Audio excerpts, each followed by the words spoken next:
വേദവിചാരം എന്ന ഈ പരമ്പരയിലെ മറ്റൊരു എപ്പിസോഡിലേക്ക് ഏവർക്കും സ്വാഗതം. പ്രാർത്ഥനയോടുകൂടി ഇന്നത്തെ വചന ശുശ്രൂഷയിലേക്ക് നമുക്ക് പ്രവേശിക്കാം.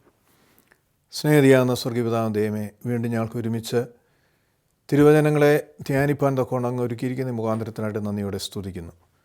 പരിശുദ്ധാത്മ നിറവിൽ രചിക്കപ്പെട്ട ഈ വചനം പരിശുദ്ധാത്മ നിറവിൽ ഘോഷിപ്പാൻ വിലഹീന നടിയനെ അങ്ങ് സഹായിക്കണമേ. ഈ തിരുവചനം ശ്രവിക്കുന്ന എല്ലാ മക്കൾക്കും ഈ പ്രോഗ്രാമിൽ സംബന്ധിക്കുന്ന ഓരോരുത്തർക്കും ഇത് അനുഗ്രഹത്തിന് മുഖാന്തരമാക്കി തീർക്കണമേ. തിരുസാന്നിധ്യം അടിയങ്ങളോട് കൂടെ ഇരിക്കുകയും വഴി നിർത്തുകയും ചെയ്യണമെന്ന് യേശുവിൻ്റെ നാമത്തിൽ ഉപേക്ഷിക്കുന്ന പ്രാർത്ഥന പിതാവ് കേൾക്കണമേ. ആമേൻ. ഇന്ന് നമ്മുടെ ചിന്തയ്ക്കായി വിശുദ്ധ ലൂക്കോസിൻ്റെ സുവിശേഷം 16-ാം അധ്യായം 10-ാമത്തെ തിരുവചനം. Gospel according to Saint Luke chapter 16 verse 10. ചെറിയ കാര്യങ്ങളിൽ വിശ്വസ്തനായവൻ വലിയ കാര്യങ്ങളിലും വിശ്വസ്തനായിരിക്കും. ചെറിയ കാര്യങ്ങളിൽ അവിശ്വസ്തൻ വലിയ കാര്യങ്ങളിലും അവിശ്വസ്തൻ ആയിരിക്കും. ത്രിയേക ദൈവത്തിൻ്റെ തിരുനാമത്തിന് മഹത്വമുണ്ടാകട്ടെ. കർത്താവിൽ പ്രിയ സഹോദരങ്ങളെ, നമ്മുടെയൊക്കെയും ജീവിതത്തിൽ പല വിധങ്ങളിലുള്ള ഉത്തരവാദിത്തങ്ങൾ നമുക്ക് ഓരോരുത്തർക്കുമുണ്ട്. ലൗകികമാകുന്ന എന്ന് പറയുമ്പോൾ കുടുംബജീവിതത്തിൽ മക്കൾ എന്ന ഉത്തരവാദിത്വം, മാതാപിതാക്കൾ എന്നുള്ള ഉത്തരവാദിത്വം, സഹോദരങ്ങൾ, അങ്ങനെ കുടുംബജീവിതത്തിൻ്റെതാകുന്ന ഉത്തരവാദിത്തങ്ങൾ നമുക്കുണ്ട്. പഠിക്കുന്ന കുഞ്ഞുങ്ങളാണെങ്കിൽ അവരുടെ ഉത്തരവാദിത്വം, അതോടൊപ്പം തന്നെ അവരുടെ ടീച്ചേഴ്സുമായിട്ടുള്ള ഉത്തരവാദിത്വം ഒക്കെയുമുണ്ട്. ഔദ്യോഗിക ജീവിതത്തിൽ ജോലിയിലുള്ള ഉത്തരവാദിത്വം, മേലധികാരികളുടെ ഉത്തരവാദിത്വം, അങ്ങനെ വിവിധ തലങ്ങളിൽ നമുക്ക് ഉത്തരവാദിത്തങ്ങൾ ഉണ്ട്. എന്നാൽ ഈ ഉത്തരവാദിത്തങ്ങൾ എത്രത്തോളം വിശ്വസ്തയോടുകൂടി നാം ചെയ്യാറുണ്ട്? ജോലി ചെയ്യുന്നൊരു വ്യക്തി ശമ്പളം വാങ്ങുവാൻ മാത്രമായിട്ടാണോ ജോലി ചെയ്യുന്നത്? അതോ ആ ജോലിയിലെ ചുമതലകൾ അതിൻ്റെ ആ ഉത്തരവാദിത്ത ബോധത്തോടുകൂടി ചെയ്യുവാൻ കഴിയുന്നുണ്ടോ? അങ്ങനെ ചെയ്യുന്ന ഒരു വ്യക്തിക്ക് മാത്രമേ സമയത്ത് ഓഫീസിലെത്തുവാൻ, ഒരു ദിവസം ചെയ്യേണ്ട ജോലികളൊക്കെയും പൂർത്തീകരിക്കുവാൻ തൊക്കെ കഴിയുകയുള്ളൂ. കുടുംബജീവിതത്തിൽ ഭർത്താവിന് ഉത്തരവാദിത്വമുണ്ട്. ഭാര്യയുമായിട്ടുള്ള സ്നേഹബന്ധം, അവളെ കരുതേണ്ട, അവൾക്ക് വേണ്ടത് നൽകേണ്ട ചുമതല ഭർത്താവിനുണ്ട്. അതോടൊപ്പം തന്നെ ഭാര്യയ്ക്കും ഭർത്താവിനെ ബഹുമാനിക്കുവാനും സ്നേഹിക്കുവാനും കരുതുവാനും ഉത്തരവാദിത്വമുണ്ട്. മാതാപിതാക്കൾക്ക് കുഞ്ഞുങ്ങളുടെ മേലുള്ള ഉത്തരവാദിത്വം. അങ്ങനെ ഓരോ തലങ്ങളിലായി ഉത്തരവാദിത്തങ്ങളുള്ളവരാണ് നാം ഓരോരുത്തരും. നാം പ്രായം വർദ്ധിക്കും തോറും ഉത്തരവാദിത്തങ്ങൾ ഒരുപക്ഷെ വർദ്ധിക്കും. നമ്മുടെ ജീവിതം ആരംഭിക്കുമ്പോഴുള്ള ഉത്തരവാദിത്തമല്ല ഒരു കുടുംബജീവിതത്തിലേക്ക് വരുമ്പോൾ, അല്ലെങ്കിൽ തുടർന്ന് ജോലി ലഭിച്ചു കഴിയുമ്പോൾ, അല്ലെങ്കിൽ അതും കഴിഞ്ഞ് പ്രായം ആയി കഴിയുമ്പോൾ, അങ്ങനെ ഉത്തരവാദിത്തങ്ങൾ ഈ ലോകത്തിൽ നാം ജീവിക്കുമ്പോൾ പലതരങ്ങളിൽ നമുക്ക് ഓരോരുത്തർക്കുമുണ്ട്. എന്നാൽ ഈ ഉത്തരവാദിത്വം നാം അത് പൂർണ്ണതയിൽ ചെയ്യുമ്പോൾ നാം അത് വിശ്വസ്തരായിട്ട് ചെയ്യുന്നു എന്ന് നമുക്ക് അവകാശപ്പെടാം. പലപ്പോഴും ആ ഉത്തരവാദിത്വം ദൈവമാണ് ഏൽപ്പിച്ചിരിക്കുന്നത് എന്ന് പലപ്പോഴും നമുക്ക് ചിന്തിക്കാൻ കഴിയുകയില്ല. ഇവിടെ നാം വായിച്ച തിരുവചനം കർത്താവ് പറയുകയാണ്, ചെറിയ കാര്യങ്ങളിൽ വിശ്വസ്തനായവൻ വലിയ കാര്യങ്ങളിലും വിശ്വസ്തനാകുന്നു. അപ്പോൾ ഈ ഉത്തരവാദിത്തങ്ങൾ ലൗകിക ജീവിതത്തിൽ നമുക്ക് ഉള്ള ഉത്തരവാദിത്തങ്ങൾ നാം ചെയ്യുമ്പോൾ അത് ദൈവത്തിൻ്റെ സന്നിധിയിലും വിശ്വസ്തത ഉണ്ടെങ്കിൽ മാത്രമേ അത് പൂർണ്ണമായി ചെയ്യുവാൻ നമുക്ക് കഴിയുകയുള്ളൂ. ദൈവമാണ് ഈ ചുമതലകൾ നമ്മെ ഏൽപ്പിച്ചിരിക്കുന്നത് എന്ന് കരുതുമ്പോഴാണ് അത് അതിൻ്റെ പൂർണ്ണ ഉത്തരവാദിത്തത്തിൽ നമുക്ക് ചെയ്യുവാൻ കൊണ്ട് കഴിയുന്നത്. അതുപോലെ തന്നെ ആത്മീയ ജീവിതത്തിലും ഉള്ള ഉത്തരവാദിത്തങ്ങൾ, ഒരു സഭയിലായിരിക്കുന്ന നമുക്ക് ഓരോരുത്തർക്കും ഉത്തരവാദിത്തങ്ങളുണ്ട്. അല്ലെങ്കിൽ സഭയിൽ ഉത്തരവാദിത്തപ്പെട്ട സ്ഥാനത്തിരിക്കുന്നവർക്ക് അതിനേക്കാൾ കൂടുതൽ ചുമതലകളുണ്ട്. അപ്പോൾ ഏത് തലങ്ങളിലായിരുന്നാലും നമ്മുടെ ഉത്തരവാദിത്തങ്ങൾ നാം പൂർണ്ണമായി ചെയ്യുമ്പോൾ ദൈവത്തോടുള്ള വിശ്വസ്തതയിലാണത് ചെയ്യുന്നത് എന്ന് നാം കരുതുകയും പ്രവർത്തിക്കുകയും ചെയ്യുമ്പോഴാണ് അതിൻ്റെ പൂർണ്ണതയിൽ നമുക്ക് ചെയ്യുവാൻ കഴിയുന്നത്. പലപ്പോഴും നാം മറ്റാരെങ്കിലും പ്രീതിപ്പെടുത്താൻ അല്ലെങ്കിൽ നമ്മുടെ വേതനം വാങ്ങുവാൻ നാം ഓരോ കാര്യങ്ങൾ പേരിന് മാത്രം ചെയ്യുകയാണെങ്കിൽ ഒരിക്കലും അതിൽ വിശ്വസ്തത എന്ന് നമുക്ക് പറയുവാൻ തൊക്കണം കഴിയുകയില്ല. അപ്പോൾ കർത്താവ് ഇവിടെ പറയുമ്പോൾ ചെറിയ കാര്യങ്ങളിൽ വിശ്വസ്തൻ ആണ് വലിയ കാര്യങ്ങളിലും വിശ്വസ്തൻ എന്ന് പറയുന്നത്. കൊച്ചു കൊച്ചു കാര്യങ്ങൾ നാം അതിൻ്റെ പൂർണ്ണ വിശ്വസ്തതയിൽ ചെയ്യുമ്പോഴാണ് വലിയ വലിയ കാര്യങ്ങളിലേക്ക് നമുക്ക് ഉത്തരവാദിത്തോടുകൂടി വിശ്വസ്തയോടുകൂടി ചെയ്യുവാൻ കഴിയുന്നത് എന്ന് കർത്താവ് നമ്മെ സൂചിപ്പിക്കണം. അതോടൊപ്പം തന്നെ തുടർന്ന് പറയുകയാണ്, ചെറിയ കാര്യങ്ങളിൽ അവിശ്വസ്തൻ, വലിയ കാര്യങ്ങളിലും അവിശ്വസ്തൻ. അപ്പോൾ കൊച്ചു കാര്യങ്ങളാവുമ്പോൾ നാം ഓർക്കും ഇത് വലിയ കാര്യമല്ല, ഇതാരും അധികം ശ്രദ്ധിക്കുന്നില്ല എന്നൊക്കെയും നമുക്ക് ഒരിക്കലും ചിന്തിക്കുവാൻ കഴിയുകയില്ല. കാരണം ഓരോ കൊച്ചു കാര്യവും ദൈവം അറിയുന്നുണ്ട്. ദൈവം അതിൻ്റെ ദൈവസന്നിധിയിൽ അതിൻ്റെ കണക്കുകൾ ബോധിപ്പിക്കേണ്ടതാണ് നാം ഓരോരുത്തരും. പഴയ നിയമത്തിലേക്ക് നാം വരുമ്പോൾ ഒരു സംഭവം നമുക്ക് കാണുവാൻ തക്കോണം കഴിയും. ന്യായാധിപന്മാരുടെ പുസ്തകം 6-ാം അധ്യായം 11-12 വാക്യങ്ങളിൽ നാം ഒരു വ്യക്തിയെ കാണുന്നുണ്ട്. ഇവിടെ നാം വായിക്കുന്നു, അനന്തരം യഹോവയുടെ ഒരു ദൂതൻ വന്ന് ഒഫ്രയിൽ അബിയേസിനായ യോവാശിൻ്റെ കരുവേലകത്തിന് കീഴിലിരുന്നു. അവൻ്റെ മകനായ ഗിദെയോൻ മിദ്യാന്യരുടെ കയ്യിൽപ്പെടാതെ സൂക്ഷിക്കേണ്ടതിന് ഗോതമ്പ് മുന്തിരിച്ചക്കിനരികെ വെച്ച് മെതിക്കുകയായിരുന്നു. യഹോവയുടെ ദൂതൻ അവന് പ്രത്യക്ഷനായി, അല്ലയോ പരാക്രമശാലിയെ, യഹോവ നിന്നോട് കൂടെയുണ്ട് എന്ന് അവനോട് പറഞ്ഞു. ഇസ്രയേലിനായ ഗിദെയോനെക്കുറിച്ച് ഇതിനു മുമ്പ് നാം അധികം കേട്ടിട്ടില്ല. ഗിദെയോൻ ഒരു വലിയ സ്ഥാനമാനം അല്ലെങ്കിൽ ഒരു സ്ഥാനം വഹിച്ചിരുന്നൊരു വ്യക്തി ആയിരുന്നു എന്ന് നമ്മൾ മനസ്സിലാക്കുന്നില്ല. സാധാരണ ഒരു മനുഷ്യൻ ഗിദെയോൻ, അവൻ ചെയ്തുകൊണ്ടിരുന്ന പ്രവൃത്തി എന്താണ്? മിദ്യാന്യരുടെ കയ്യിൽപ്പെടാതെ സൂക്ഷിക്കേണ്ടതിന് ഗോതമ്പ് മുന്തിരിച്ചക്കിനടുക്കൽ വെച്ച് മെതിക്കുകയായിരുന്നു. മിദ്യാന്യർ ഇസ്രയേലിന് ശത്രുക്കളായി ഇസ്രയേൽ ജനതയുടെ എല്ലാ വിളവുകളും നശിപ്പിച്ച് അവർ കൃഷി ഇറക്കുമ്പോൾ മുതൽ ആ വിളവുകൾ നശിപ്പിക്കുന്ന ഒരു സാഹചര്യത്തിലാണ് ഇത് അദ്ദേഹം ചെയ്യുന്നത്. നാം അത് 6-ാം അധ്യായത്തിൻ്റെ 1 മുതലുള്ള തിരുവചനത്തിൽ വായിക്കുന്നു. ഇസ്രയേൽ മക്കൾ പിന്നെയും യഹോവയ്ക്ക് അനിഷ്ടമായത് ചെയ്തു. യഹോവ അവരെ 7 വർഷം മിദ്യാൻ്റെ കയ്യിൽ ഏൽപ്പിച്ചു. മിദ്യാൻ ഇസ്രയേലിൻ്റെ മേൽ ആധിപത്യം പുലർത്തി. ഇസ്രയേൽ മക്കൾ മിദ്യാന്യരുടെ നിമിത്തം പർവ്വതങ്ങളിലെ മടകളും ഗുഹകളും ദുർഗങ്ങളും ശരണമാക്കി. ഇസ്രയേൽ വിത്ത് വിതയ്ക്കുമ്പോഴെല്ലാം മിദ്യാന്യരും അമാലേക്യരും കിഴക്കേ ദേശക്കാരും അവർക്കെതിരെ വരും. അവർക്കെതിരായി പാളയമടിച്ച് ഗസ വരെ നാട്ടിലെ വിളവെല്ലാം നശിപ്പിക്കും. ഇസ്രയേലിന് ആഹാരമോ ആടോ മാടോ കഴുതയോ ഒന്നും ശേഷിപ്പിക്കുകയില്ല. അങ്ങനെ ഭക്ഷിക്കുവാൻ പോലും കഴിയാത്ത തരത്തിൽ ഏറ്റവും പീഡിപ്പിക്കുന്ന ഒരു സാഹചര്യം ഇസ്രയേലിൻ്റെ ചരിത്രത്തിൽ ഉണ്ടാകുകയാണ്. നമുക്കറിയാം, ഇസ്രയേൽ ജനത 430 വർഷക്കാലം മിസ്രൈമെ അടിമത്തത്തിൽ കഴിഞ്ഞിരുന്ന കാലം. പിന്നീട് നാം ബാബിലോൺ അടിമത്തം 70 വർഷക്കാലത്തെക്കുറിച്ച് നാം മനസ്സിലാക്കുന്നുണ്ട്. ഇവിടെ ഒരു 7 വർഷക്കാലം എന്ന് പറയുമ്പോൾ ഒരുപക്ഷെ നാം ചിന്തിച്ചേക്കാം അത് മറ്റ് 2 സാഹചര്യങ്ങളിൽ നിന്ന് വളരെ ഹ്രസ്വമായ ഒരു കാലയളവാണ്. പക്ഷേ 7 വർഷക്കാലം അവരനുഭവിച്ചിരുന്ന പീഡനം എന്ന് പറയുമ്പോൾ അവർക്ക് ഭക്ഷിക്കുവാൻ പോലും മാർഗമില്ലാത്ത ഒരു സാഹചര്യം അവിടെ സൃഷ്ടിക്കപ്പെടുകയാണ്. മറ്റു കാര്യങ്ങളെക്കാൾ ഉപരിയായി ജീവിതത്തിൽ ഭക്ഷിക്കുവാൻ പോലും കഴിയാത്ത, അല്ലെങ്കിൽ അവർ കൃഷി ഇറക്കുമ്പോൾ തന്നെ അതിനെ നശിപ്പിച്ച് കളയുന്ന ഒരു സാഹചര്യമാണ് ഇവിടെ അവർക്കുണ്ടാകുന്നത്. അങ്ങനെ മുമ്പോട്ട് പോകുമ്പോഴാണ് ദൈവത്തിൻ്റെ ദൂതൻ പ്രത്യക്ഷനായി ഇവിടെ ഗിദെയോനോട് സംസാരിക്കുന്നത്. ഗിദെയോൻ ചെയ്തു വന്നിരുന്ന പ്രവൃത്തി എന്തായിരുന്നു? അവന് ഗോതമ്പ് മുന്തിരി ചക്കിനടുക്ക വെച്ച് മെതിക്കുകയായിരുന്നു. നമുക്കറിയാം, നാം നെല്ല് ഒക്കെ മെതിക്കുമ്പോൾ അത് കതിരും അതിൽ നിന്ന് അല്ലെങ്കിൽ പാറ്റുന്ന ഒരു സാഹചര്യം, കാറ്റടിപ്പിച്ച് ഒക്കെയുമാണ് നാം അത് ചെയ്യുന്നത്.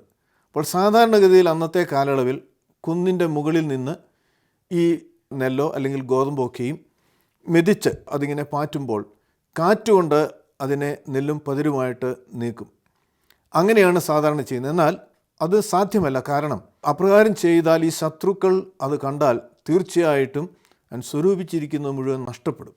അതുകൊണ്ട് ഗിദെയോൻ ചെയ്യുന്നത് മുന്തിരിച്ചക്കിന് അരികെ വെച്ച് മെതിക്കുകയാണ്. ആരും കാണാതെ വളരെ രഹസ്യമായി ഒരു പ്രക്രിയ അവൻ ചെയ്തുകൊണ്ടിരിക്കുകയാണ്. പക്ഷേ അത് വളരെ ശ്രമകരമാകുന്ന ഒരു കാര്യമാണ്.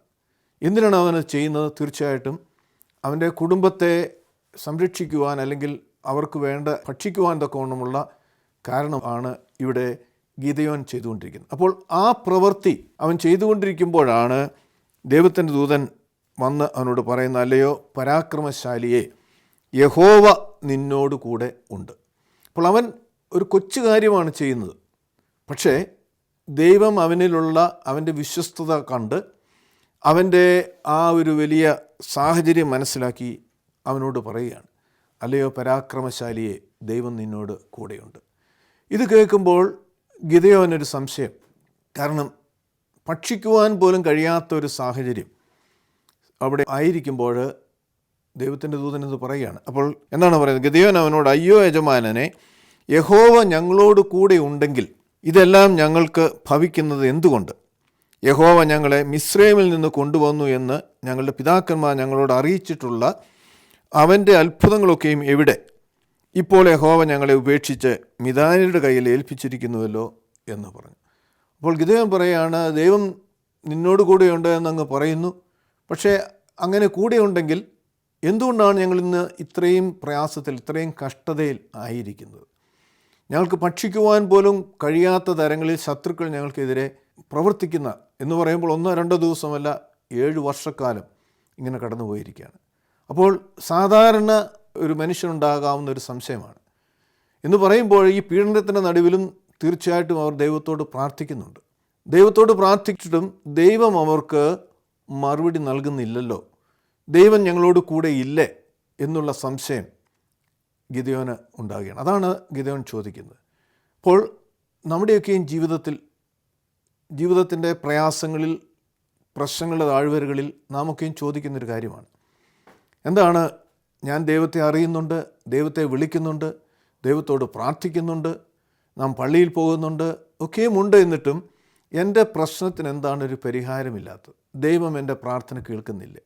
ദൈവം ഞങ്ങളുടെ മധ്യേ ഇല്ലേ എന്ന് ചോദിക്കുന്ന ഒരു ചോദ്യം തന്നെയാണ് ഗിദെയോൻ ഇവിടെ ചോദിക്കുന്നത്. അതിനൊരു മറുപടി ഉടനെ നാം അവിടെ കാണുന്നില്ല. എന്തുകൊണ്ടാണ് ആ പ്രശ്നം, അല്ലെങ്കിൽ ഇന്ന് നീ ഈ പ്രയാസം, അല്ലെങ്കിൽ നിൻ്റെ ജനത ഈ പ്രയാസത്തിൽ കടന്നു പോകുന്നത് എന്നുള്ള ഒരു മറുപടി ദൈവത്തിൻ്റെ ദൂതനിൽ നിന്ന് ഗിദെയോന് ലഭിക്കുന്നില്ല. അതിൻ്റെ കാരണം എന്താണ്?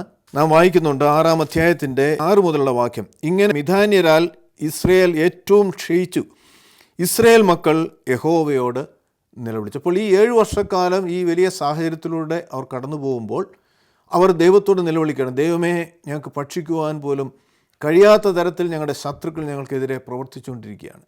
ഇവിടെ നാം വായിക്കുകയാണ്, മിദ്യാന്യരാൽ ഇസ്രായേൽ ഏറ്റവും ക്ഷയിച്ചു, ഇസ്രായേൽ മക്കൾ യഹോവയോട് നിലവിളിച്ചു. പ്രാർത്ഥിക്കുകയല്ല, അവർ നിലവിളിക്കുകയാണ്.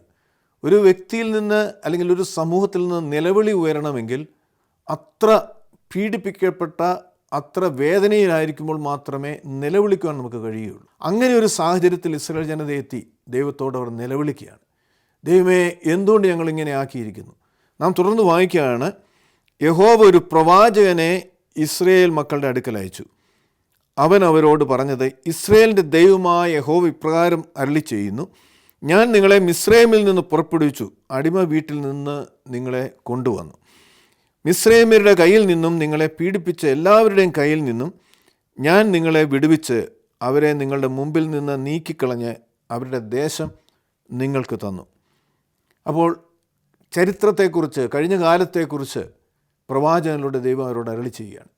നിങ്ങൾ മിസ്രൈമ അടിമത്തത്തിൽ കഴിഞ്ഞിരുന്നൊരു കാലം, അവിടെ നിന്ന് നിങ്ങളെ ഞാൻ വിടുവിച്ചു. നിങ്ങൾക്ക് പാലും തേനും ഒഴുകുന്ന കനാൻ ദേശം, അവിടെ ഉണ്ടായിരുന്ന ജനതയെ നീക്കി ഞാൻ നിങ്ങൾക്ക് ആ ദേശം തന്നു. എന്നിട്ട് പറയുകയാണ്, യഹോവയായ ഞാൻ നിങ്ങളുടെ ദൈവമാകുന്നുവെന്നും നിങ്ങൾ പാർക്കുന്ന ദേശത്തുള്ള അമോര്യരുടെ ദേവന്മാരെ ആരാധിക്കരുതെന്നും ഞാൻ നിങ്ങളോട് കൽപ്പിച്ചു, നിങ്ങളോ എൻ്റെ വാക്ക് കേട്ടില്ല. അപ്പോൾ പ്രവാചകനോട് ദൈവം പറയുകയാണ്, നിങ്ങളോട് ഈ ദേശത്തേക്ക് കടന്നു പോകുന്നതിന് മുമ്പ് വ്യക്തമായ ചില നിർദ്ദേശങ്ങൾ ഞാൻ നൽകിയിരുന്നു. നിങ്ങൾ കടന്നു പോകുന്ന ദേശത്ത് അന്യദൈവങ്ങളെ ആരാധിക്കുന്ന സമൂഹമാണ്. അവിടെ ഇടയിൽ കടന്നു പോകുമ്പോൾ ഞാനല്ലാതെ മറ്റൊരു ദൈവം നിങ്ങൾക്കുണ്ടാകരുത്. അവരുടെ ദേവന്മാരെ ആരാധിക്കരുത്. അവരെ നിങ്ങളുടെ ഇടയിൽ നിന്ന് നീക്കിക്കളയണം. അവരുമായി അവരുടെ മക്കളും നിങ്ങളുടെ മക്കളുമായി ഒരു ബന്ധമുണ്ടാകരുത് എന്നൊക്കെയും വളരെ വ്യക്തമായ നിർദ്ദേശങ്ങൾ നൽകിയാണ് ഞാൻ നിങ്ങളെ ആ ദേശത്തേക്ക് അയച്ചത്. എന്ന് പറയുമ്പോൾ 430 വർഷത്തെ അടിമത്തത്തിലായിരുന്ന് കഷ്ടതയുടെ കടന്നുപോയ ജനതയ്ക്ക് വേണ്ടി അവരറിയാതെ ദൈവം ഒരു സ്ഥലം അവർക്ക് വേണ്ടി ഒരുക്കി. അത് മറ്റുള്ളവരെ കൊണ്ട് ആ സ്ഥലം ഏറ്റവും ഫലഭൂഷ്ടമുള്ളതാക്കി അവിടുത്തെ വൃക്ഷത്തിൻ്റെ ഫലങ്ങൾ ഇവർക്ക് ഭക്ഷിക്കുവാൻ തക്കവണ്ണം എല്ലാം ഒരുക്കിയതിന് ശേഷമാണ് ഇവരെ ആ ദേശത്തേക്ക് ദൈവം കൊണ്ടുപോകുന്നത്. എന്നിട്ട് ആ ദേശത്തിൻ്റെ അനുഗ്രഹങ്ങൾ അനുഭവിച്ചവർ മുമ്പോട്ട് പോകുമ്പോൾ അവരോട് വളരെ വ്യക്തമായി നിങ്ങൾ നട്ടിട്ടില്ലാത്ത വൃക്ഷങ്ങളിൽ നിന്നുള്ള ഫലം ഭക്ഷിക്കുമ്പോഴും കെട്ടിയിട്ടില്ലാത്ത ഭവനങ്ങളിൽ നിങ്ങൾ വസിക്കുമ്പോഴും അടിമ വീടായ മിസ്രൈമിൽ നിന്ന് നിങ്ങളെ കൊണ്ടുവന്ന യഹോവയെ മറക്കാതിരിക്കുവാൻ നിങ്ങൾ സൂക്ഷിക്കുവിൻ എന്ന് വ്യക്തമായി താക്കീതുകൾ നൽകിയാണ് അവരെ ദൈവം അവിടേക്ക് അയക്കുന്നത്. നാം ന്യായാധിപന്മാരുടെ പുസ്തകം 2-ാം അധ്യായം 11-12 തിരുവചനങ്ങൾ. എന്നാൽ ഇസ്രായേൽ മക്കൾ യഹോവയുടെ ദൃഷ്ടിയിൽ തിന്മയായത് ചെയ്ത് ബാൽ വിഗ്രഹത്തെ ആരാധിച്ചു. അപ്പോൾ ദൈവം വ്യക്തമായി അവരോട് പറഞ്ഞവരെ അയച്ചു. പക്ഷേ അന്യദൈവങ്ങളെ ആരാധിക്കരുതെന്ന് പറയുമ്പോൾ അവരെന്താണ് ചെയ്യുന്നത്? അവർ ദൈവം പറഞ്ഞതിന് വിപരീതമായി ഇസ്രായേൽ മക്കൾ യഹോവയുടെ ദൃഷ്ടിയിൽ തിന്മയായത് ചെയ്ത് ബാൽ വിഗ്രഹങ്ങളെ ആരാധിച്ചു. അവിടെയുള്ള ദേവന്മാർ, അവരുടെ വിഗ്രഹങ്ങളെ ഈ ജനത ആരാധിച്ചു. എന്നിട്ട് നാം വായിക്കുന്നു, തങ്ങളുടെ പിതാക്കന്മാരെ മിസ്രൈം ദേശത്തു നിന്ന് കൊണ്ടുവന്ന തങ്ങളുടെ ദൈവമായ യഹോവയെ ഉപേക്ഷിച്ച് ചുറ്റുമുള്ള ജനതകളുടെ ദേവന്മാരായ അന്യദൈവങ്ങളെ ചെന്ന് നമസ്കരിച്ച് യഹോവയെ പ്രകോപിപ്പിച്ചു. അവർ യഹോവയെ ഉപേക്ഷിച്ച് ബാലിനെയും അസ്തോരത്ത് പ്രതിഷ്ഠകളെയും ആരാധിച്ചു. അവർ ദൈവം അരുതെന്ന് പറഞ്ഞത് അവർ ചെയ്യുകയാണ്. കാലങ്ങൾ കഴിഞ്ഞുപോയി. ഏതാണ്ട് 250 വർഷങ്ങൾ കഴിഞ്ഞു പോയിരിക്കുന്നു മിസ്രൈമിൽ നിന്ന് അവരെ ഈ കനാൻ ദേശത്തിലേക്ക് എത്തിച്ചതിന് ശേഷം. അങ്ങനെ കാലങ്ങൾ കഴിഞ്ഞു. അവരുടെ പിതാക്കന്മാർ ഈ ലോകത്ത് നിന്ന് മണ്ണടഞ്ഞു. പക്ഷേ വ്യക്തമായി അവരോട് പറയുന്നുണ്ട്, നിങ്ങളുടെ മക്കളോടും മക്കളുടെ മക്കളോടും നിങ്ങളെ കൊണ്ടുവന്ന ദൈവത്തെക്കുറിച്ച് പറയണം. ദൈവം അവരെ അടിമത്തത്തിൽ നിന്നാണ് കൊണ്ടുവന്നതെന്ന് പറയണം. ഒക്കെയും വ്യക്തമായിട്ട് അവർക്ക് നിർദ്ദേശങ്ങൾ നൽകിയാണ് ഈ ദേശത്തേക്ക് അവരെ അയക്കുന്നത്. എന്നാൽ കാലങ്ങൾ കഴിയുമ്പോൾ ഇതൊക്കെയും അവർ മറന്നുപോവുകയാണ്. 14-ാം വാക്യം, യഹോവയുടെ കോപം ഇസ്രായേലിന് നേരെ ജ്വലിച്ചു. അവൻ അവരെ കവർച്ചക്കാരുടെ കയ്യിൽ ഏൽപ്പിക്കുകയും അവർ അവരെ കവർച്ച ചെയ്യുകയും ചെയ്തു. ചുറ്റുമുള്ള ശത്രുക്കൾക്ക് അവരെ വിറ്റുകളഞ്ഞു. ശത്രുക്കളുടെ മുമ്പാകെ നിൽക്കുവാൻ അവർക്ക് പിന്നീട് കഴിഞ്ഞില്ല. അങ്ങനെ ഈ ദൈവത്തെ മറന്ന് ഇനി ദൈവങ്ങളെ ആരാധിച്ചതിൻ്റെ ഫലമായിട്ടാണ് 7 വർഷം ഏറെ പീഡിപ്പിക്കുന്ന ഒരു സാഹചര്യത്തിലേക്ക് ദൈവം ഇവരെ വീണ്ടും അയക്കുന്നത്. എന്നിട്ട് അവരെ ശിക്ഷിക്കുകയല്ല, ആ ശിക്ഷിക്കുന്നതിന് മുമ്പ് അല്ലെങ്കിൽ ഈ പ്രയാസത്തിൻ്റെ നടുവിൽ അവർ ആ തെറ്റ് തിരുത്തുവാൻ തക്കവണ്ണം ദൈവം പ്രവാചകനെ അവരുടെ അടുക്കിലേക്ക് അയക്കുകയാണ്. പ്രവാചകൻ വ്യക്തമായിട്ട് അവരോട് പറയുന്നുണ്ട്. നാം വായിച്ചു, യഹോവയായ ഞാൻ നിങ്ങളുടെ ദൈവമാകുന്നു. നിങ്ങൾ പാർക്കുന്ന ദേശത്തുള്ള അമോര്യരുടെ ദേവന്മാരെ ആരാധിക്കരുതെന്ന് ഞാൻ നിങ്ങളോട് കൽപ്പിച്ചില്ലയോ? നിങ്ങളോ എൻ്റെ വാക്ക് കേട്ടില്ല. വ്യക്തമായിട്ട് അവരോട് പറയുകയാണ്. എന്നിട്ട് അങ്ങനെ ഇരിക്കുന്നൊരു സാഹചര്യത്തിലാണ് ഗിദെയോൻ്റെ അടുത്തേക്ക് ദൂതൻ വന്ന് പറയുന്നത്. അപ്പോൾ ഗിദെയോൻ വീണ്ടും ചോദിക്കുകയാണ്, എന്താണ് ഞങ്ങൾ ഇങ്ങനെ ഒരു കഷ്ടത്തിലായിരിക്കുന്നത്? പലപ്പോഴും നാം മനസ്സിലാക്കണം, നാം പലപ്പോഴും ചിലപ്പോഴെങ്കിലും ജീവിതത്തിൻ്റെ പ്രയാസ പ്രതിസന്ധികളിലൂടെ കടന്നു പോകുമ്പോൾ ദൈവത്തോട് നാം പ്രാർത്ഥിക്കും, ദൈവമേ ഈ പ്രശ്നത്തിൽ നിന്ന് എന്നെ വിടുവിക്കണമേ, ഞാനായിരിക്കുന്ന സാഹചര്യത്തിൽ നിന്ന് എന്നെ രക്ഷിക്കണമേ എന്ന് നാം പ്രാർത്ഥിച്ചിട്ടും മറുപടി ലഭിക്കാതിരിക്കുമ്പോൾ പലപ്പോഴും ദൈവം നമ്മോട് സംസാരിച്ചിട്ടുള്ളത്, ദൈവം നമ്മുടെ കുറവുകളെ ചൂണ്ടിക്കാണിച്ചിട്ടുള്ളത് ഓർക്കാതെ തിരിച്ചറിയാതെയാണ് വീണ്ടും നാം ദൈവത്തോട് പ്രാർത്ഥിക്കുന്നതെന്ന് മനസ്സിലാക്കുക. ഇവിടെ ഇസ്രായേൽ ജനത എന്തുകൊണ്ട് ഈ പ്രതിസന്ധിയിലായിരിക്കുന്നു എന്ന് വ്യക്തമായൊരു പ്രവാചകനിലൂടെ അവരോട് അരുളി ചെയ്യുമ്പോഴും അവർ അതിനൊരു മാറ്റവും വരുത്താതെയാണ് ഗിദെയോന് ഈ ദൂതനോട് ചോദിക്കുന്നത്, എന്തുകൊണ്ടാണ് ഞങ്ങളോടൊപ്പം ദൈവമില്ലേ എന്ന് അവൻ ചോദിക്കുന്നു. എന്നിട്ട് നാം താഴോട്ട് വരുമ്പോൾ ഗിദെയോനോട് വ്യക്തമായിട്ട് എന്ത് ചെയ്യണമെന്ന് ദൈവത്തിൻ്റെ ദൂതൻ അവനോട് പറയുന്നുണ്ട്. നമ്മുടെ ജീവിതത്തിൽ നാം പ്രശ്നങ്ങളിലൂടെയും പ്രയാസങ്ങളിലൂടെയും കടന്നു പോകുമ്പോൾ തിരിഞ്ഞു നോക്കുന്നത് എപ്പോഴും നല്ലതാണ്. എന്തുകൊണ്ടാണ് ഞാൻ ഇന്ന് ഈ പ്രശ്നത്തിലായിരിക്കുന്നത്? ഈ പ്രതിസന്ധിയിലായിരിക്കുന്നത്? അല്ലെങ്കിൽ ഞാൻ പ്രാർത്ഥിച്ചിട്ട് എന്തുകൊണ്ട് ദൈവം എനിക്ക് മറുപടി നൽകുന്നില്ല? ഈ പ്രശ്നത്തിനൊരു പരിഹാരം ഉണ്ടാകുന്നില്ല. അതിന് കാതലായ എന്തെങ്കിലും ഉണ്ടോ എന്ന് നാം പരിശോധിക്കും. എല്ലാ പ്രശ്നങ്ങളും അതുകൊണ്ടാണ് എന്നല്ല, പക്ഷേ തീർച്ചയായിട്ടും ഇപ്രകാരം നമ്മുടെ പ്രാർത്ഥനകൾക്ക് മറുപടി ലഭിക്കാതെ പോകുന്ന സന്ദർഭങ്ങളിൽ ഒന്ന് നാം തിരിഞ്ഞു നോക്കുന്നത് എപ്പോഴും നല്ലതാണ്. ദൈവം നമ്മോട് പലപ്പോഴും ഇടപെടാറുണ്ട്, സംസാരിക്കാറുണ്ട്. അതൊരു പക്ഷേ എപ്രകാരമാണെന്ന് നമുക്ക് പറഞ്ഞു, നാം വലിയ പ്രതീക്ഷയോടുകൂടി ദൈവം തന്നെ നമ്മോട് സംസാരിക്കാനായിരിക്കാം ചിലപ്പോൾ നാം ആഗ്രഹിക്കും. ദൈവം പലപ്പോഴും സമസൃഷ്ടികളിലൂടെ, നമ്മുടെ വേണ്ടപ്പെട്ടവരിലൂടെ, പ്രിയപ്പെട്ടവരിലൂടെ, ആത്മീയ നേതാക്കന്മാരിലൂടെ, മത നേതാക്കന്മാരിലൂടെ, ദൈവവചനത്തിലൂടെ ഒക്കെ നമ്മോട് സംസാരിക്കാറുണ്ട്. പക്ഷേ ഇത് ദൈവം സംസാരിക്കുന്നതാണ്. നമ്മുടെ തെറ്റുകൾ തിരുത്തുവാൻ നമുക്ക് കഴിയാതെ ആ തെറ്റുകൾ ആവർത്തിച്ച് മുമ്പോട്ട് പോകുമ്പോൾ നമ്മുടെ പ്രാർത്ഥനയ്ക്ക് പലപ്പോഴും ദൈവത്തിൽ നിന്ന് മറുപടി ലഭിക്കുകയില്ല. പാപം ചെയ്യുക എന്നുള്ളത് മനുഷ്യ സഹജമാണ്. തിരുവചനം നമ്മെ പഠിപ്പിക്കുന്നുണ്ട്, പാപം ചെയ്തിട്ടില്ല എന്ന് പറയുന്നെങ്കിൽ നാം വ്യാജം പറയുന്നു. അപ്പോൾ നമ്മുടെ മനുഷ്യ ജീവിതത്തിൽ അറിഞ്ഞും അറിയാതെയും തെറ്റുകൾ വരിക എന്നുള്ളത് സ്വാഭാവികമാണ്. പക്ഷേ ഒരു ദൈവ പൈതലിനെ സംബന്ധിച്ചിടത്തോളം നമ്മൾ ചെയ്തു പോയിട്ടുള്ള തെറ്റുകൾ ബോധ്യമായി കഴിയുമ്പോൾ ദൈവത്തിൻ്റെ സന്നിധിയിൽ അത് ഏറ്റുപറഞ്ഞ് അത് ആവർത്തിക്കാതെ ഒരു പുതിയ സൃഷ്ടിയായി തീരുക എന്നുള്ളതാണ് പരമപ്രധാനമായ സ്ഥാനം. അവിടെ മാത്രമേ ദൈവത്തിന് നമ്മുടെ പ്രശ്നങ്ങളെ ഏറ്റെടുത്ത് അത് പരിഹരിക്കുവാൻ കഴിയുകയുള്ളൂ. കാരണം ദൈവം നീതിമാനാകുന്ന ദൈവമാണ്. ദൈവത്തിൻ്റെ സന്നിധിയിൽ നീതി അല്ലാതെ മറ്റൊന്നുമില്ല. നാം മനസ്സിലാക്കുക, തിരുവചനം പഠിക്കുമ്പോൾ നമുക്ക് കാണുവാൻ കഴിയും. യോബിനെ പരീക്ഷിക്കുവാൻ തക്കവണ്ണം ദൈവം പിശാചിന് വിട്ടുകൊടുക്കുന്നതായിട്ട് നാം കാണുകയാണ്. അപ്പോൾ ദൈവം അനുവദിക്കാതെ ഒരിക്കലും നമ്മുടെ ജീവിതത്തിൽ ഒരു പ്രശ്നവും വരികയില്ല. അപ്പോൾ ആ പ്രശ്നം നമ്മുടെ മുമ്പിൽ, അല്ലെങ്കിൽ നാം ഇന്ന് ജീവിതത്തിലൂടെ കടന്നു പോകുമ്പോൾ രണ്ട് രീതിയിൽ പ്രശ്നങ്ങളാകാം. ഒന്ന്, ആത്മീയ പരീക്ഷകൾ നമുക്കുണ്ടാകാം. ആത്മീയമായി നാം വളരുവാൻ, ദൈവത്തോട് ചേർന്ന് നിൽക്കുവാനുള്ള പരീക്ഷകൾ നമുക്ക് നൽകാം. അപ്രകാരമുള്ള കാര്യങ്ങളെക്കുറിച്ചല്ല. പിന്നെയോ മറ്റ് ഏത് പ്രതിസന്ധി ആയിരുന്നാലും അവിടെ എന്നെ തന്നെ ഒന്ന് തിരിഞ്ഞു നോക്കുന്നത്, എൻ്റെ ജീവിതത്തിൻ്റെ എന്തെങ്കിലും ബലഹീനതകളാണോ, അല്ലെങ്കിൽ ഞാൻ ചെയ്തത് എന്തെങ്കിലും ദൈവത്തിന് ഹിതമല്ലാത്തതുകൊണ്ടാണോ ഞാൻ ഇന്ന് ഈ പ്രശ്നത്തിലായിരിക്കുന്നത് എന്ന് തിരിഞ്ഞു നോക്കുന്നത് എപ്പോഴും നല്ലതാണ്. ഇവിടെ പ്രവാചകൻ അവരോട് പറയുമ്പോഴും അത് തിരുത്തുവാൻ, അത് തെറ്റാണെന്ന് മനസ്സിലാക്കി അത് തിരുത്തുവാൻ അവർക്ക് കഴിയുന്നില്ല.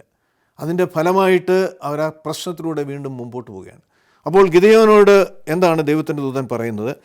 ദൈവത്തിൻ്റെ ദൂതൻ പറയുകയാണ്, നാം അത് തിരുവചനം 6-ാം അധ്യായത്തിൻ്റെ 25 മുതലുള്ള വാക്യം. അന്ന് രാത്രിയിൽ യഹോവ അവനോട് കൽപ്പിച്ചത്, നിൻ്റെ അപ്പൻ്റെ ഇളയ കാളയെ, 7 വയസ്സുള്ള രണ്ടാമത്തെ കാളയെ കൊണ്ടുചെന്ന് നിൻ്റെ അപ്പനുള്ള ബാലിൻ്റെ ബലിപീഠം ഇടിച്ച് അതിനരികെയുള്ള അശേരാ പ്രതിഷ്ഠ വെട്ടിക്കളഞ്ഞ ശേഷം ഈ പാറയുടെ മുകളിൽ നിൻ്റെ ദൈവമായ യഹോവയ്ക്ക് നിയമപ്രകാരം ഒരു യാഗപീഠം പണിത് ആ രണ്ടാമത്തെ കാളയെ നീ വെട്ടിക്കളയുന്ന അശേരാ പ്രതിഷ്ഠയുടെ വിറകുകൊണ്ട് ഹോമയാഗം അർപ്പിക്കുക. അപ്പോൾ എന്താണ്? നിൻ്റെ ഭവനത്തിലേക്ക് നീ കടന്നു ചെന്ന് നിൻ്റെ അപ്പൻ്റെ ഇളയ കാളയെ, 7 വയസ്സുള്ള രണ്ടാമത്തെ കാളയെ കൊണ്ടുചെന്ന് നിൻ്റെ അപ്പനുള്ള ബാലിൻ്റെ ബലിപീഠം ഇടിച്ച് അതിനരികെയുള്ള അശേരാ പ്രതിഷ്ഠ വെട്ടിക്കളഞ്ഞ ശേഷം ചെയ്യാനാണ് പറയുന്നത്. അപ്പോൾ എന്താണ് നാം മനസ്സിലാക്കുക? ഇവിടെ ദൈവത്തിൻ്റെ പ്രവാചകൻ ഇസ്രായേൽ ജനതയോട് അന്യദൈവങ്ങളെ ആരാധിക്കുന്നതുകൊണ്ടാണ് ഇത് സംഭവിച്ചിരിക്കുന്നത്, എൻ്റെ വാക്ക് നിങ്ങൾ കേട്ടില്ല എന്ന് പറയുമ്പോഴും അവർക്ക് ആ പാപത്തിൽ നിന്ന്, ആ തെറ്റിൽ നിന്ന് അവർക്ക് പിന്മാറുവാനായിട്ട് കഴിയുന്നില്ല. അപ്പോൾ ഗിദെയോനോട് പറയുകയാണ്, അത് നിൻ്റെ ഭവനത്തിൽ തന്നെയാണ് ഇതുള്ളത്. നിൻ്റെ അപ്പൻ്റെ ഇളയ കാളയെ, 7 വയസ്സുള്ള രണ്ടാമത്തെ കാളയെ കൊണ്ട് നിൻ്റെ അപ്പനുള്ള ബാലിൻ്റെ ബലിപീഠം ഇടിച്ച് അതിനരികെയുള്ള അശേരാ പ്രതിഷ്ഠ വെട്ടിക്കളഞ്ഞതിന് ശേഷം പാറയുടെ മകൾ നിൻ്റെ ദൈവമായ യഹോവയ്ക്ക് നിയമപ്രകാരം ഒരു യാഗപീഠം പണിത് ആ രണ്ടാമത്തെ കാളയെ നീ വെട്ടിക്കളയുന്ന അശേരാ പ്രതിഷ്ഠയുടെ വിറക് കൊണ്ട് ഹോമയാഗം അർപ്പിക്കുക. സ്വന്തം ഭവനത്തിൽ മ്ലേച്ഛമായ, ദൈവം ചെയ്യരുതെന്ന് പറയുന്ന കാര്യങ്ങൾ ചെയ്ത് മുമ്പോട്ട് പോകുന്ന സാഹചര്യമാണ്. അപ്പോൾ അവിടെ അത് പൂർണ്ണമായിട്ടും നശിപ്പിച്ചതിന് ശേഷം മാത്രമേ നിങ്ങളുടെ പ്രശ്നത്തിന് പരിഹാരമുണ്ടാകുകയുള്ളൂ എന്ന് ദൈവം അവനോട് പറയുകയാണ്. അതവൻ കേട്ടു, അവൻ അനുസരിക്കുന്നതായിട്ട് തുടർന്ന് നാം കാണുകയാണ്. അതിനുശേഷമാണ് ദൈവം ആ ഇസ്രായേൽ ജനതയെ വിടുവിക്കുവാൻ തക്കോണം ഗിദെയോനെ എടുത്തുപയോഗിക്കും. നമുക്കറിയാം, ഈ സൈന്യത്തിനെതിരെ ചെല്ലുവാൻ തക്കോണം ഗിദെയോനോട് പറയുമ്പോൾ 7-ാം അധ്യായത്തിൽ നാം വായിക്കുന്നുണ്ട്, അനന്തരം ഗിദെയോൻ എന്ന യെരുബ്ബാലും അവനോട് കൂടെയുള്ള ജനമൊക്കെയും അതിരാവിലെ പുറപ്പെട്ട് ഹരോദ് ഉറവയ്ക്കരികെ പാളയമടിച്ചു. മിദ്യാന്യരുടെ പാളയമോ അവർക്ക് വടക്ക് മേരേക്കിൻ കുന്നിനരികെ താഴ്വരയിലായിരുന്നു. യഹോവ ഗിദെയോനോട്, നിന്നോടുകൂടെയുള്ള ജനം അധികമാകുന്നു. ഏതാണ്ട് 32,000 ആളുകളെ തിരഞ്ഞെടുത്ത് അവർക്കെതിരെ യുദ്ധത്തിനായിട്ട് ഗിദെയോൻ കടന്നു പോകുന്നതായിട്ട് നാം കാണുകയാണ്. അപ്പോൾ അങ്ങനെ തുടർന്ന് ഈ ആളുകളുടെ എണ്ണം കൂടുതലാണ് എന്നൊക്കെയും പറഞ്ഞ് 300 പേരെ അവസാനമായി തിരഞ്ഞെടുത്ത് അവിടെ അവർക്കെതിരെ യുദ്ധം നടത്തി ജയിക്കുന്നതായിട്ട്, ദൈവം അവർക്ക് വേണ്ടി പ്രവർത്തിക്കുന്നതായിട്ട് നാം വലിയ അത്ഭുതം നമുക്കവിടെ കാണുവാൻ തക്കോണം കഴിയും. പക്ഷേ ഇത് സാധ്യമായത് എന്തുകൊണ്ടാണ്? സ്വന്തം കുടുംബത്തിൽ, സ്വന്തം ഭവനത്തിൽ തന്നെ ദൈവത്തിന് ഇഷ്ടമല്ലാത്ത അന്യദൈവങ്ങളെ ആരാധിക്കുന്ന ഒരു സാഹചര്യം, അത് ചെയ്തുകൊണ്ട് തന്നെ ദൈവത്തോട് പ്രാർത്ഥിക്കുകയാണ്, ദൈവമേ ഞങ്ങളുടെ പ്രശ്നങ്ങൾക്ക്. അപ്പോൾ എന്ന് പറയുമ്പോൾ നാം അത് വായിച്ചു 6-ാം അധ്യായത്തിൻ്റെ 7-ാമത്തെ തിരുവചനം, ഇസ്രായേൽ മക്കൾ മിദ്യാന്യരുടെ നിമിത്തം യഹോവയോട് നിലവിളിച്ചു. അപ്പോൾ യഹോവയോട് അവർ പ്രാർത്ഥിക്കുന്നുണ്ട്, ദൈവത്തോട് അവർ പ്രാർത്ഥിക്കുന്നുണ്ട്, അതോടൊപ്പം തന്നെ അന്യദൈവങ്ങളെയും അവർ ആരാധിക്കുന്നുണ്ട്. ഇത് നമ്മെ വലിയ പാഠമാണ് പഠിപ്പിക്കുന്നത്. നമ്മുടെ ആത്മീയ ജീവിതത്തിൽ ഒരുപക്ഷെ നാം പറഞ്ഞേക്കാം, നമുക്ക് ഇപ്രകാരമുള്ള ബിംബങ്ങളോ ആരാധനകളോ അന്യദൈവങ്ങളോ ഒന്നും ഇല്ലായിരിക്കാം, ഇല്ല എന്ന് നമുക്ക് പറയാം. പക്ഷേ ദൈവത്തെക്കാൾ ഉപരിയായി നാം മറ്റെന്തിനെങ്കിലും സ്നേഹിക്കുന്നു, ദൈവത്തിനേക്കാൾ ഉപരിയായി മറ്റെന്തെങ്കിലും നാം സ്ഥാനം നൽകുന്നുവെങ്കിൽ അതൊക്കെ നമ്മുടെ ജീവിതത്തിൻ്റെ വിഗ്രഹങ്ങളാണ്. ദൈവസന്നിധിയിൽ ദൈവത്തെ ആരാധിക്കുവാൻ നമുക്ക് കഴിയാതെ ആ സമയം മറ്റെന്തെങ്കിലും നാം ചെലവഴിക്കുന്നു. ദൈവത്തിന് കൊടുക്കുവാൻ ദൈവത്തിൻ്റെ വചനം നമ്മെ പഠിപ്പിക്കുന്നു, ദശാംശം കൊടുക്കുക എന്നുള്ളത്. അത് കൊടുക്കാതെ മറ്റ് കാര്യങ്ങൾക്ക് നാം അത് ഉപയോഗിക്കുന്നു എങ്കിൽ ദൈവത്തെക്കാൾ ഉപരിയായി മറ്റ് പലതിനെയും നാം സ്നേഹിക്കുകയാണ്. അപ്പോൾ എന്താണ് നമ്മുടെ ജീവിതത്തിൽ ദൈവത്തിന് ഹിതമല്ലാത്തത് ചെയ്യുന്നത്? അത് മനസ്സിലാക്കി അത് തിരുത്തി ദൈവസന്നിധിയിൽ ആ കുറവുകളെ ഏറ്റുപറഞ്ഞ് ആ പാപം നാം ഉപേക്ഷിക്കുമ്പോഴാണ് ദൈവത്തിൻ്റെ അനുഗ്രഹങ്ങൾ നമുക്ക് പ്രാപിക്കുവാൻ കഴിയുന്നത്. തിരുവചനം നമ്മെ പഠിപ്പിക്കുകയാണ്. കർത്താവിൽ പ്രിയ സഹോദരങ്ങളെ, അപ്രകാരമുള്ള പ്രശ്നങ്ങളിലൂടെ കടന്നു പോകുന്നുവെങ്കിൽ നാം നമ്മിലേക്കൊന്ന് തിരിഞ്ഞു നോക്കുക. ദൈവത്തെ ദുഃഖിപ്പിക്കുന്ന എന്തെങ്കിലും നമ്മുടെ ജീവിതത്തിലുണ്ട്? ദൈവത്തിന് നമ്മുടെ ജീവിതത്തിൽ പരമപ്രധാനമായ സ്ഥാനം നമുക്ക് നൽകുവാൻ കഴിയുന്നുണ്ടോ? അങ്ങനെ അവയെ ഉപേക്ഷിച്ച് നമ്മുടെ ദൈവത്തിലേക്ക് തിരിയുമ്പോൾ നമ്മുടെ പ്രശ്നങ്ങൾക്ക് ശാശ്വതമായ ഒരു പരിഹാരം കണ്ടെത്തുവാൻ കഴിയുമെന്നും ഈ തിരുവചനം നമ്മെ പഠിപ്പിക്കുകയാണ്. അങ്ങനെ നമ്മുടെ ജീവിതത്തെ ക്രമപ്പെടുത്താം. പരിശുദ്ധാത്മാവ് അതിനായി നമ്മെ സഹായിക്കട്ടെ. ദൈവം നമ്മെ അനുഗ്രഹിക്കട്ടെ.